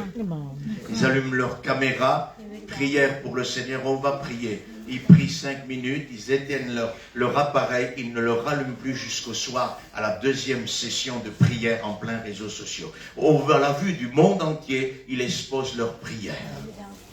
Et ce sont les pharisiens modernes d'aujourd'hui qui veulent que le monde entier voit que eux, ils prient. Quand tu pries, rentre dans ta chambre. Amen. Rentre dans ta chambre. Je veux prier sur les réseaux, ça fait du bien, que Dieu te bénisse. Mais quand tu as éteint le réseau, rentre dans ta chambre. Amen. Sinon, si tu ne le fais pas, éteins le réseau à tout jamais. Ça veut dire qu'il aura brisé ta vie spirituelle. Ça veut dire qu'il aura rongé ta vie spirituelle. Ça voudra dire que ta seule vie, seul contact spirituel que tu as, c'est à travers un téléphone portable. Et ce n'est pas à travers un téléphone portable qu'on a une vie spirituelle. C'est bien à travers ça. Amen. C'est à travers ça que les chrétiens ont un contact avec Dieu. Et jamais au travers d'un téléphone. On peut le faire parce que ça nous aide. Vous avez vu, on a reçu un message pour prier. C'est très bien. Merci à Dieu. Mais c'est pas pour ça que j'ai pas sorti la Bible pour prêcher. Pourtant, ça a été utile. Hein. On a pu prier pour Poulika. Mais c'est pas pour ça que j'ai dit, je ferme la Bible et puis je prends mon téléphone et je vais faire tout avec le téléphone. Non, non, ça peut nous aider, mais la Bible restera ce qu'elle est. Amen. Amen. Notre seul contact spirituel réel sera avec la Bible. Amen. Amen. Alors le téléphone, on peut être renseigné. On peut savoir des choses. Et par la Bible, on peut avoir la vie. Amen. On peut être béni. On peut recevoir l'onction. On peut être visité par le Saint-Esprit. L'apostasie est en train de sévir. L'église de Laodicée est une église d'apostasie totale. Elle est remplie d'orgueil. C'est pas écrit. Non, mais c'est son caractère qui fait ressortir ça. C'est pour ça que je vous disais que ça se voit, l'orgueil. Parce que l'église de Laodicée dit, moi je n'ai besoin de rien. Je me suis. C'est pas Dieu m'a enrichi, ça aurait été différent. Il dit, je me suis enrichi, je n'ai besoin de rien. J'ai tout ce qu'il faut. Je suis riche matériellement, je suis riche spirituellement. Je prie, je jeûne, je fais tout. Alors que Dieu déclare directement, je te conseille de te repentir. Amen. Elle n'a besoin de rien. Il n'y a pas de prieuse plus forte que Laodicée. Elle croit qu'elle prie plus que les autres. Elle croit qu'elle est plus dans l'intimité que les autres. En réalité, elle n'a plus rien du tout. Elle ne prie pas. Elle est orgueilleuse. Elle a tout. J'ai besoin de rien. Elle est remplie d'un orgueil certain. Et une caractéristique de l'apostasie est l'orgueil. Quand quelqu'un est orgueilleux, il est dans les liens d'apostasie. Soit il n'est pas converti, n'a pas encore connu Christ, son orgueil reste là, puis tant mieux qu'il reste là, parce que tant qu'on n'a pas connu Dieu, il n'y a rien qui peut changer. Mais une fois qu'on a connu Christ, notre orgueil est brisé. Amen. Notre caractère, notre être entier est littéralement brisé, changé. Alors si on est né de nouveau et quelques années après, nous rentrons dans un certain orgueil démesuré, nous sommes dans les liens de l'apostasie. Si ce matin, je me verrais orgueilleux, il faudrait que je comprenne que l'apostasie sévit et que l'apostasie me touche et je devrais me repentir. Elle ne prie pas, l'église de Laodicée. C'est pas écrit ici, c'est écrit. Je n'ai besoin de rien. Quelqu'un qui n'a besoin de rien ne demande rien. Donc il n'y a pas de prière, il n'y a pas de demande, il n'y a pas de remerciement. Elle a besoin de rien, totalement rien. Elle a tout. Et pourquoi nous prions? S'il vous plaît, qu'est-ce qui nous pousse à prier? Qu'est-ce qui nous a poussé à prier pour Foulika? Le besoin. Qu'est-ce qui nous a demandé de prier pour le petit-fils de notre frère et les autres cas? C'est qu'il y avait un besoin. Donc nous ne sommes pas riches. Nous n'avons rien et nous avons tout en toi, Seigneur. Amen. Pour ça que nous réclamons encore ta grâce sur nos vies. Tandis que l'église de Laodicée n'a plus besoin de rien du tout. Elle ne prie plus. Avez-vous remarqué que les églises de moins en moins prient aujourd'hui? Et ça, c'est pas ici chez vous ou chez moi seulement. C'est partout. Partout, partout, partout. Je vais dans beaucoup d'églises et beaucoup de peuples. C'est partout pareil. C'est partout pareil. Les églises ne prient plus comme elles priaient. La prière disparaît. Il y a le système. 2, 3 cantiques qu'on prie pour la réunion, on prêche la parole de Dieu. Après ça, on veut que les gens prient, personne ne prie, donc on rechante un cantique ou deux et on bâcle la réunion. Ne couvrons pas notre manque de prière par un cantique ou quoi que ce soit. Jamais de la vie.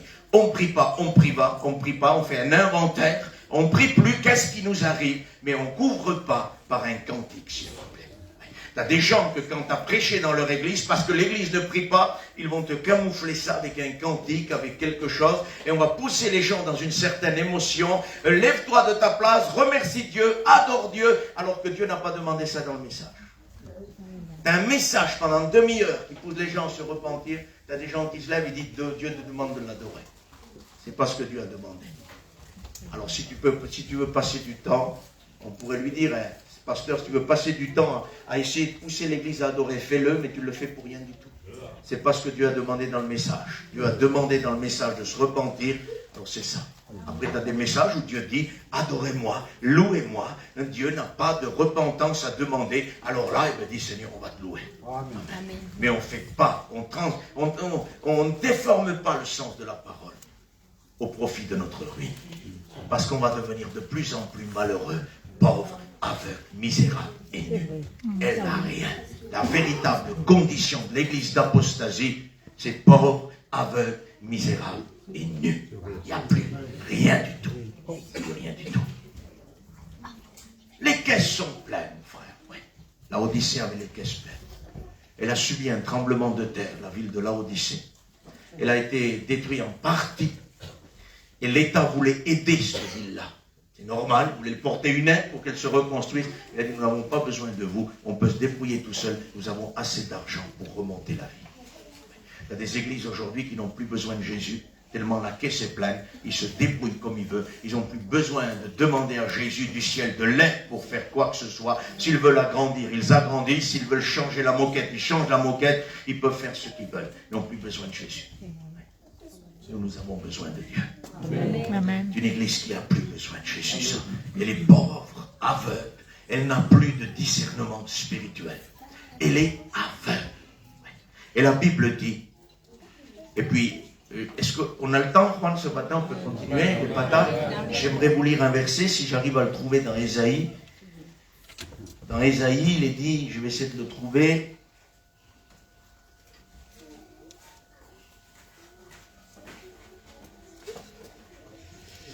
Si je ne le trouve pas, je vais vous le citer, mais j'aimerais bien le trouver, vous le lire. Dans le livre d'Ésaïe, si mon souvenir est bon.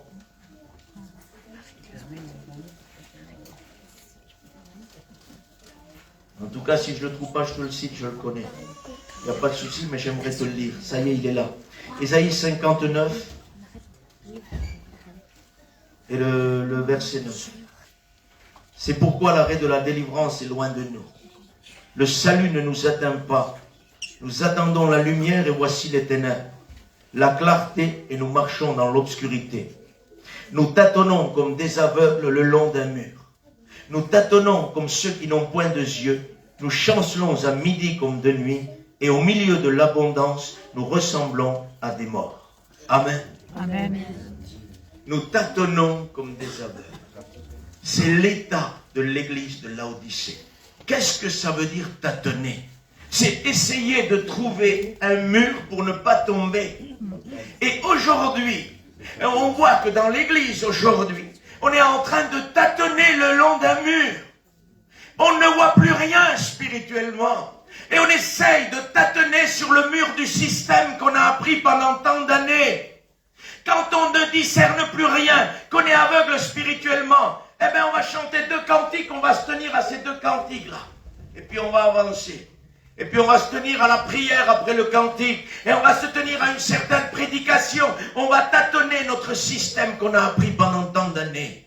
Mais autre est notre système et autre est l'intervention de Dieu dans une réunion. Amen. Dieu veut intervenir dans les réunions. Dieu veut briser nos habitudes, notre accoutumance. Il veut interrompre nos réunions. J'ai fait une mission à Cognac, à Bordeaux, il y a à peu près 15 jours, 20 jours. Et puis j'étais en pleine prédication. Et puis en pleine prédication, le Seigneur est rentré dans le chapiteau. Je ne l'ai pas vu. Je ne vais pas vous dire que je l'ai vu. Mais j'ai senti sa résurrection. Amen. Il m'a interrompu en pleine prédication. Et il m'a demandé de prendre la place. J'ai dit au peuple, Dieu va prendre la place. Que Dieu interrompe nos prédications. Amen.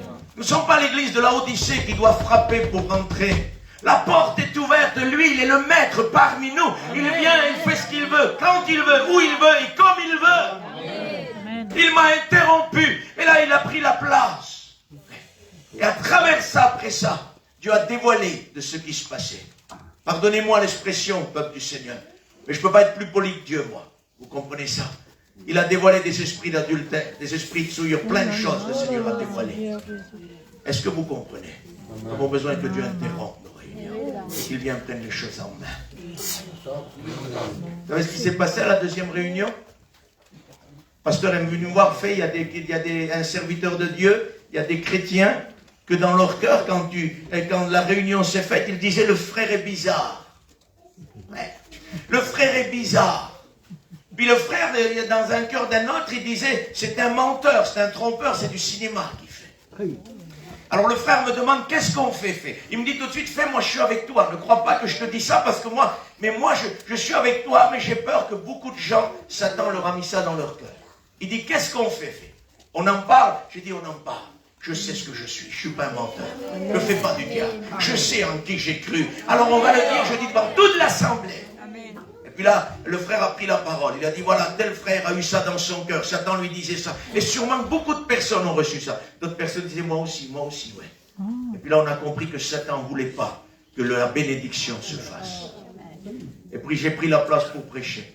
Et puis Dieu m'a demandé de dire ça. Dieu a-t-il réellement dit? Juan, j'ai dit ça 3 fois. C'est ce que Dieu m'a demandé. Dieu a-t-il réellement dit? Et puis j'ai commencé à leur expliquer que la séduction spirituelle venue de Satan voulait mettre le doute sur ce que Dieu a fait pour qu'il passe à côté de la réunion. Et puis là, le Saint-Esprit m'a rappelé. Rappelle-leur que je t'ai interrompu. Et c'est pour ça qu'il m'a interrompu. Parce que s'il ne m'aurait pas interrompu et que le peuple le voit, les gens auraient pu déformer ce qui s'est passé. Il m'a dit, rappelle-leur ce qui s'est passé. Et puis là, j'ai dit, vous vous souvenez, on vous a dit dans votre esprit, je suis un trompeur, un menteur. S'il y en a un, j'avais du mal à dire ça, mais je suis obligé de le dire. S'il y en a un qui est trompeur, menteur, c'est pas moi, ça a été Jésus. Tout le monde me regardait avec des yeux comme ça. Mais oui, parce que c'est pas moi qui étais. Dieu m'a interrompu et Jésus a pris la place. Et nous savons que Jésus n'est pas menteur. Alléluia. Il n'est pas trompeur. Et Amen. il est Amen. Alors si quelqu'un doit être repris, c'est pas moi, c'est le Christ. Amen. Vous aurez vu la puissance de l'éclaircissement de la parole de Dieu. Et là, nous avons été bénis pendant 3 réunions. Le Seigneur nous a visités. Est-ce que vous comprenez ce que Satan ne veut pas? Qu'il y ait des interruptions et que Dieu vienne nous dire, t'es comme ça, t'es comme ça, t'es comme ça, il faut que tu changes. Ouais. Mais s'est passé quoi, frère? Les esprits d'adultère, c'est des catastrophes, pas du tout. Dieu sait gérer les situations. Non, on ne sait pas. Moi, si c'est moi qui le dis, c'est une catastrophe. Et puis, on ne va pas s'amuser à dire ça. Ouais. J'ai souvent dit ça à des jeunes qui écoutaient le message. J'ai dit, jamais ne vous amusez pas à faire ce que vous avez vu. Ne vous amusez jamais à recopier et à dire dans une réunion, il y a des esprits d'adultère où il y a ça. Parce que si ça ne vient pas de Dieu, vous faites un carnage. L'irréparable peut arriver. Alors ne vous amusez pas à ça. Dire qu'on ne s'amuse pas à ça. On ne s'amuse pas à faire les visionnaires. On ne s'amuse pas à faire le prophète. Attention, on ne s'amuse pas. C'est un territoire très très dangereux. On ne s'amuse pas avec ça. J'ai vu, Dieu m'a montré, j'ai vu. Oui, fais attention. Souvent, quand il y a des catégories de personnes comme ça, Dieu m'a montré ça sur toi, Dieu m'a montré ça sur ta fille, Dieu m'a montré ça. Mais chez lui, c'est le carnage. Ça fait qu'il n'a pas le temps de se tourner pour que Dieu lui montre un peu ce qui se passe chez lui, et tout le temps en train de regarder les autres. Oui, c'est ça. On va voir un peu ce qui se passe chez lui. Ouais. Parce que je crois au ministère de prophète. Mais le prophète doit être irréprochable. Amen. Dans toute sa conduite, dans toute sa morale et dans tout ce que tu veux. Et son foyer doit être irréprochable, sinon il ne peut pas être validé comme prophète de l'Éternel. Même que nous sommes dans le temps de la grâce. Parce que ne faisons pas de la grâce un prétexte pour vivre selon la chair. Je disais ça l'autre jour, la grâce de Dieu n'a pas amoindri Dieu dans sa sainteté. Dieu reste toujours le Dieu 3 fois saint. Mais la grâce nous a donné à nous la vie en Dieu. Amen. La grâce n'a pas changé Dieu. Elle nous a changé. Amen. Tout à fait différent. Dieu n'a pas bougé. C'est le Dieu 3 fois saint qui a dit si quelqu'un touche la montagne, ils seront punis de mort. Ça reste la même sainteté. Ça reste le même Dieu. Puissant, saint, inchangeable. Mais la grâce nous a changé. L'église de Laodicée ne voit plus rien. Nous tâtonnons comme des aveugles le long d'un mur. Voilà ce que nous sommes en train de vivre, frères et sœurs. Nous tâtonnons, nous cherchons à trouver quelque chose de spirituel à travers un réseau social, à travers un système dans une réunion, à travers une mission pour certains. Parce qu'il y en a qui parcourent les missions pour chercher du pain. La Bible dit dans le livre des Lamentations, les enfants demandent du pain et personne ne leur en donne. L'Église n'a pas besoin d'autre chose que du pain. La parole de Dieu. Et Dieu a dit, je suis le pain de vie. Celui qui me mange vivra éternellement. Amen. Et on leur produit aujourd'hui, plutôt que de leur donner du pain, on leur amène un hébreu, un grec, un araméen, une technologie, une théologie compliquée, qu'on ne comprend rien. Des théologiens du haut des estrades, des hommes simples, sans instruction, ont bouleversé le monde, dit la parole de Dieu. Qui sont ceux-là qui n'ont pas fait d'école, ils n'ont aucune instruction, on a dit des apôtres, pourtant ils ont bouleversé le monde. C'est ce qui est arrivé dans notre mission Réveil. Des hommes sans instruction, ne sachant ni lire. Paillon a appris à lire sur une carte grise de voiture. Pourtant, quand vous étiez assis devant le ministère du frère Paillon, vous pouviez y rester des sœurs et des sœurs et des sœurs. On se demandait d'où ça vient, ce cerveau qu'il avait, mais ce cerveau n'était pas son cerveau, c'était l'action de Dieu. Donné. Amen. Et on a besoin que de nouveau, des hommes comme ça grandissent au milieu de nous. C'est possible encore. Mais ne remplaçons pas, pardonnez-moi, ne remplaçons pas un ministère par une technologie. Ça ne marchera jamais. Jamais ça ne marchera. Et au milieu de l'abondance, nous ressemblons à des morts. Juan, est-ce que je peux continuer? Oui. Il n'y a pas de souci, on peut continuer encore un peu. Parce qu'il faut vraiment que nous voyions quelque chose, plusieurs choses. Je sais que le Saint-Esprit sait résumer rapidement les choses. Mais en tout cas, je n'ai jamais vu bâcler le Saint-Esprit. Les choses. Jamais. C'est à nous d'être patients. Ce n'est pas à lui d'accélérer. C'est ce qu'on n'a pas compris aujourd'hui.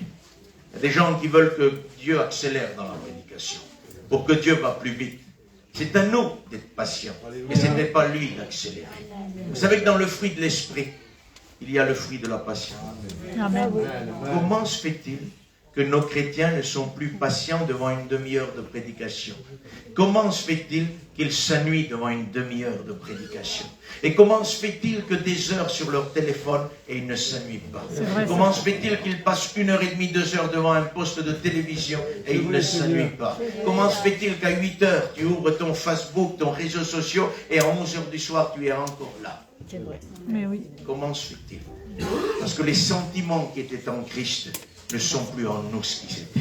Et la Bible dit, ayez en vous les sentiments qui étaient en Jésus. Amen. Et le sentiment de Jésus, c'était d'aller prier le Père. Amen. Amen.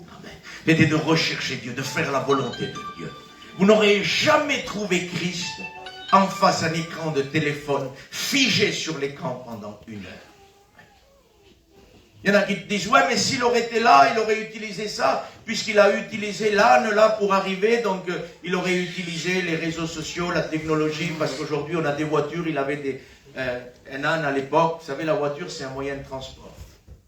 La technologie c'est un moyen qui nous lie. On a tous des voitures. Et pourtant nos voitures depuis tant d'années ne nous ont pas éloignés de Dieu. Est-ce qu'on le comprend ce matin? Amen. On a tout le temps eu des voitures. Hein? Nos anciens ont eu des voitures. Ils ont, si vous voulez, circulé en voiture. Et l'œuvre de Dieu avançait très bien. Comment se fait-il que depuis que nos portables et notre technologie arrivent dans l'église, l'église ne circule plus comme elle devait circuler? La prière n'y est plus, le jeûne n'y est plus, la consécration n'y est plus. On perd du spirituel au profit de la technologie. C'est normal, on introduit l'esprit de l'antichrist dans le cœur même de l'église. C'est vrai, c'est vrai. C'est pour ça que ça n'avance pas. Que personne, s'il vous plaît, pour se défendre, dise que c'est pareil la technologie avec une voiture. Non. L'âne que Jésus a pris lui a servi, je ne sais pas pendant combien d'heures, je ne veux pas dire 1 heure, moi, pour me tromper, Juan, mais ça l'a servi pendant un temps.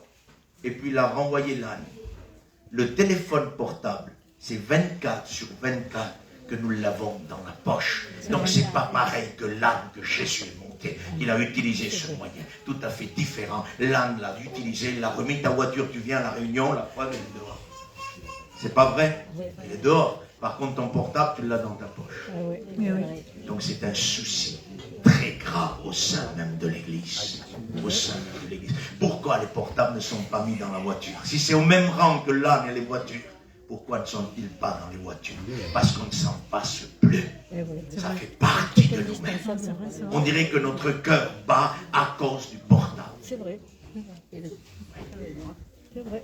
On aurait dû être dans les voitures. Vous avez regardé aujourd'hui quand on part, et puis je le fais avec vous, hein.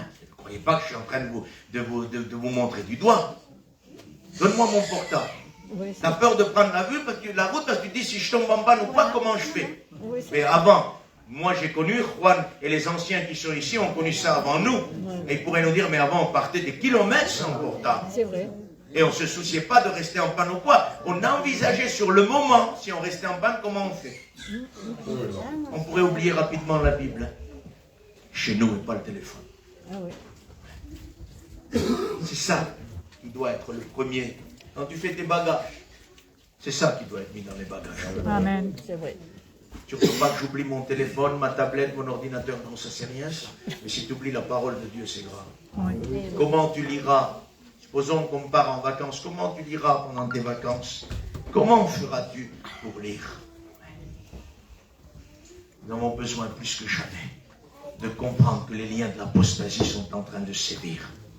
L'église de la Odyssée est un modèle par excellence. Dieu nous l'a révélé, nous l'a mis au grand jour pour que nous le voyions. Ça fait partie de la révélation du livre de l'Apocalypse pour que nous voyions dans quel état elle est.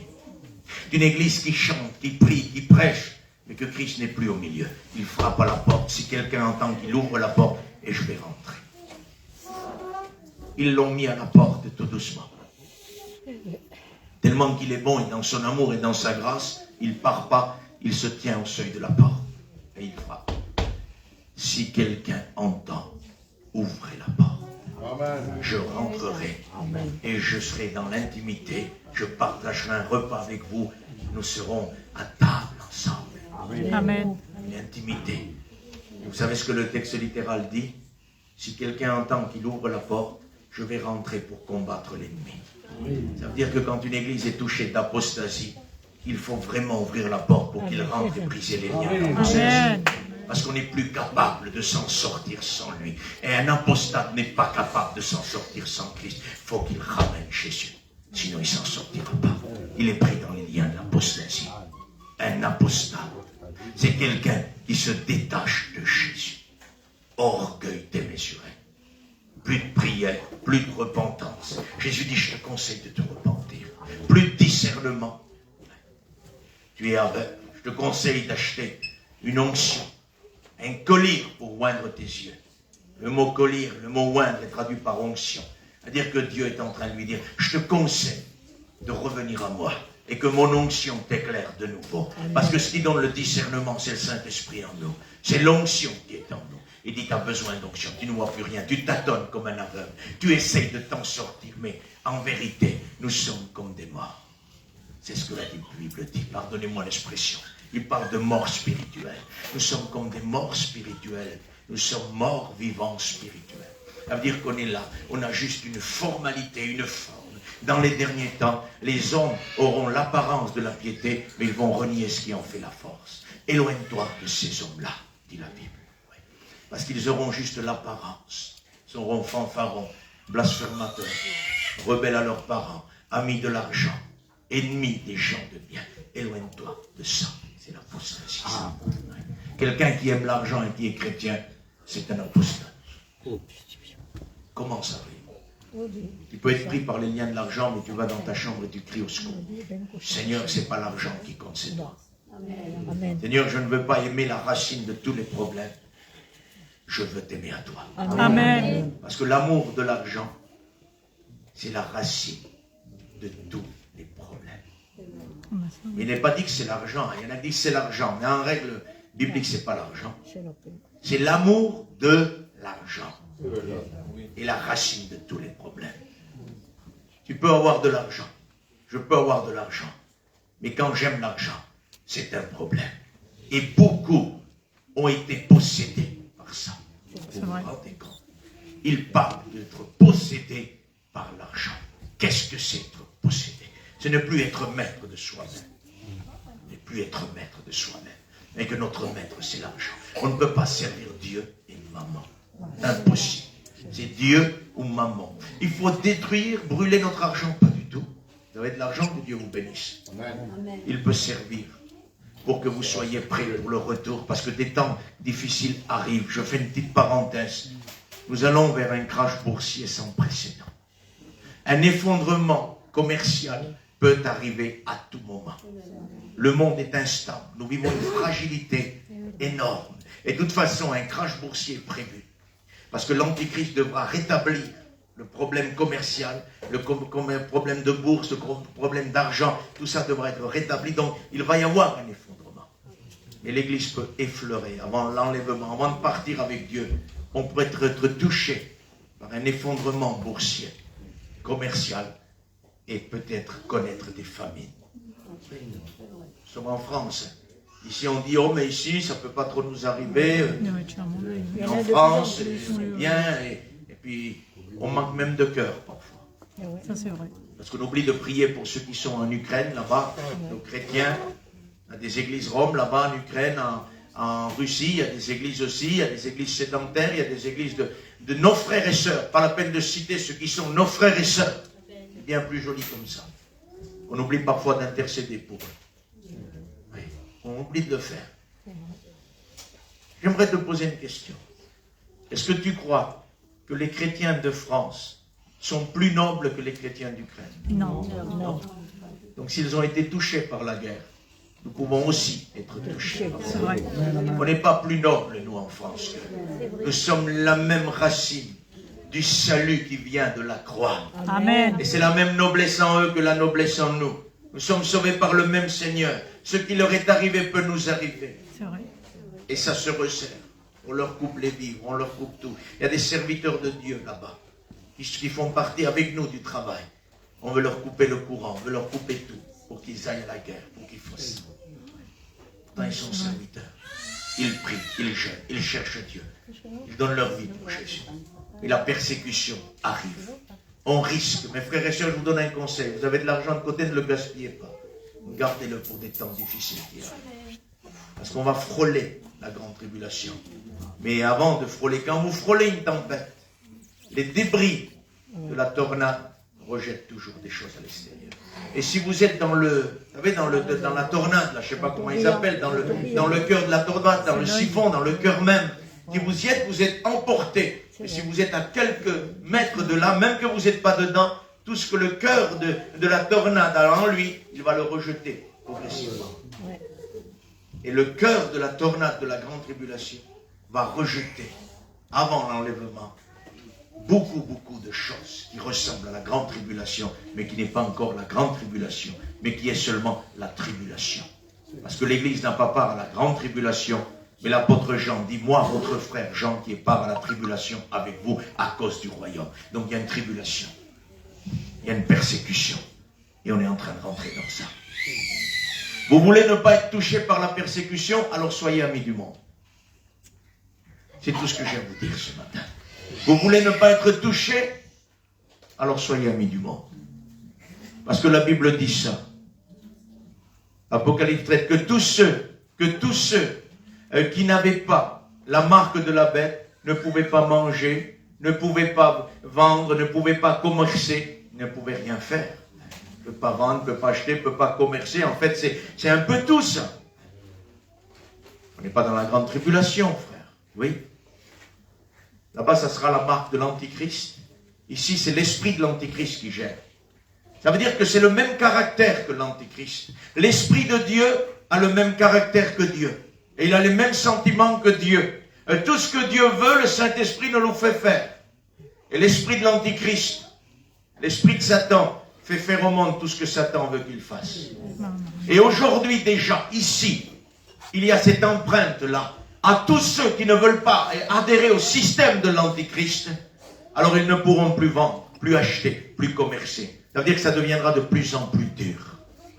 Et on le voit, il y a des hommes de Dieu qui servent Dieu, qui se séparent du monde dans les temps où nous sommes.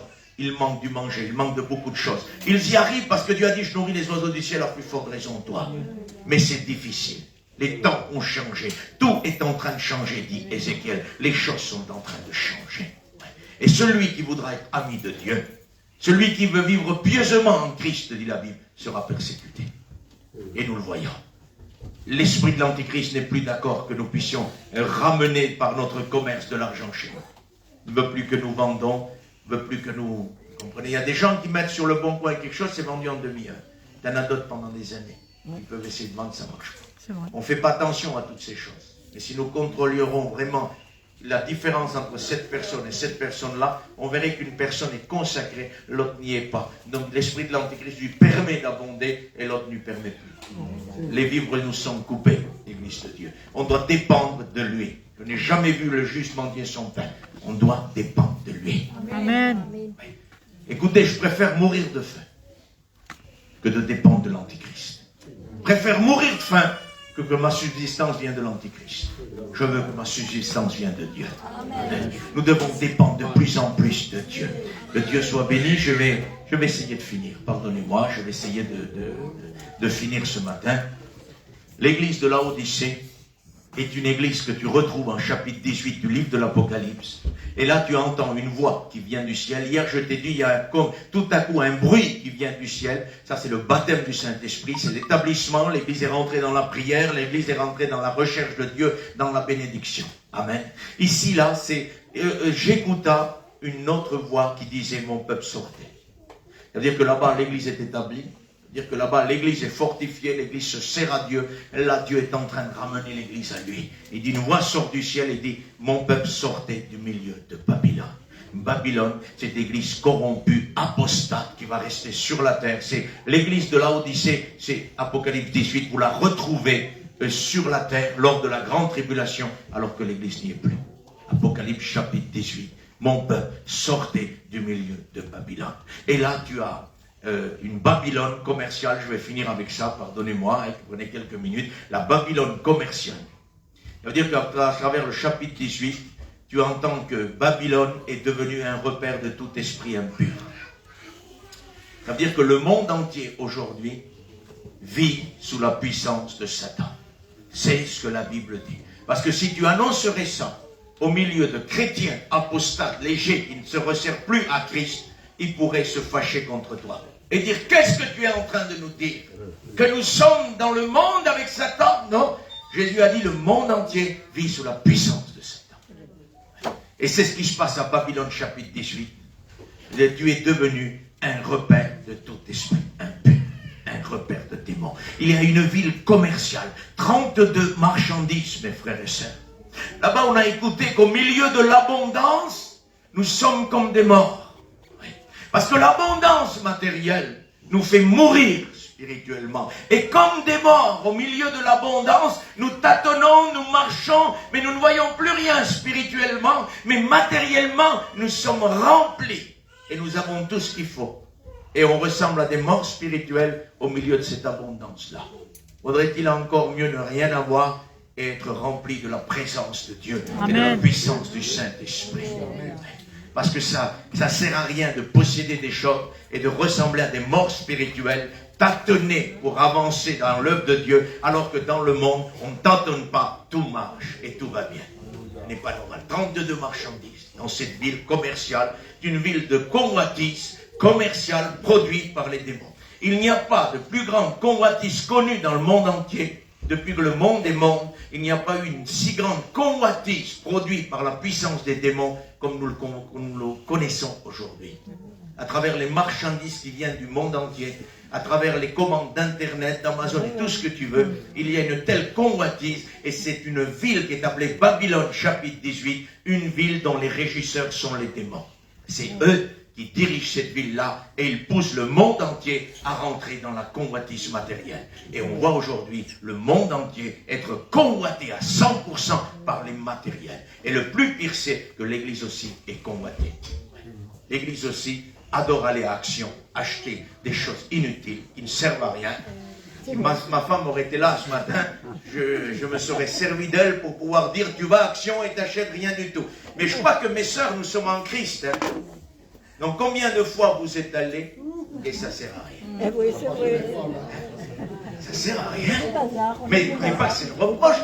Tu m'amènes à Action, j'amène ma femme à Action, je promène Action avec. Mais je me rends compte qu'à chaque fois, ça sert strictement à rien. À rien. C'est Action. À un moment donné, on ne pouvait pas acheter. Parce que c'était relativement cher les choses, donc on achetait une fois par mois. Oui. Quand on travaillait ou quand la caisse tombait. Pas compliqué.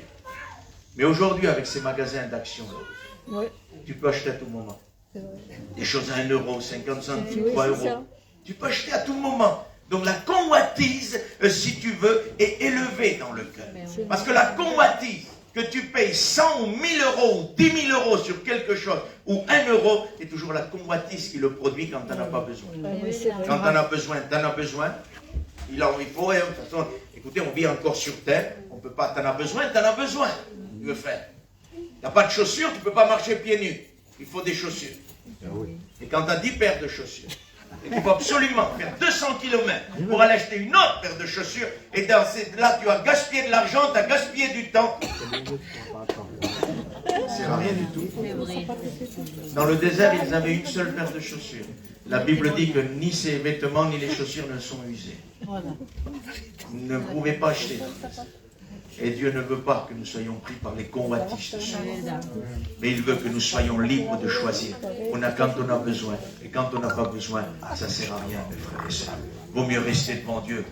Oui, mais on ne peut pas tout le temps prier. Oui, mais peut-être on peut rester dans son foyer avec ses enfants, dans la bénédiction de Dieu, parler de Dieu autour d'un café et se réjouir de la vie de Dieu que Dieu nous a donnée. Parce que Satan est toujours en train de dire, regarde ce qu'ils ont, le monde. Tu as vu les voitures qu'ils ont? Tu as vu les caravanes? Tu as vu les maisons? Regarde comment ils vivent. Je dis souvent ça à mon foyer. On devrait dire à Satan, mais toi, tu sais ce que Dieu nous a donné à nous? Dans notre cas. Tu sais, toi, ce qui nous attend à nous? Parce qu'il nous montre des belles maisons et tout ça. Il nous dit, t'as rien, toi. Hein? Pourtant, tu sers Dieu. Oui, mais Dieu ne m'a pas promis une maison. Il m'a promis le ciel. Amen. Plus grand que ça. Alors, je dis à mon foyer souvent, vous savez où elle est, notre maison à nous? C'est la Nouvelle Jérusalem. Amen. Elle est en or pur, elle est pleine de diamants, pleine d'émeraudes, pleine de chrysolites. Jamais une maison ne sera visible comme la maison qui nous attend. Amen. Ça, c'est les biens de Dieu. C'est pour ça que la Bible dit, ne vous affectionnez pas aux choses de la terre, mais regardez aux choses d'en haut. Celles qui sont cachées en Christ, c'est là votre trésor. C'est là votre trésor. Je peux vous donner une expérience, je prie le Seigneur après. Vous me donnez ces quelques 5 minutes. Amen.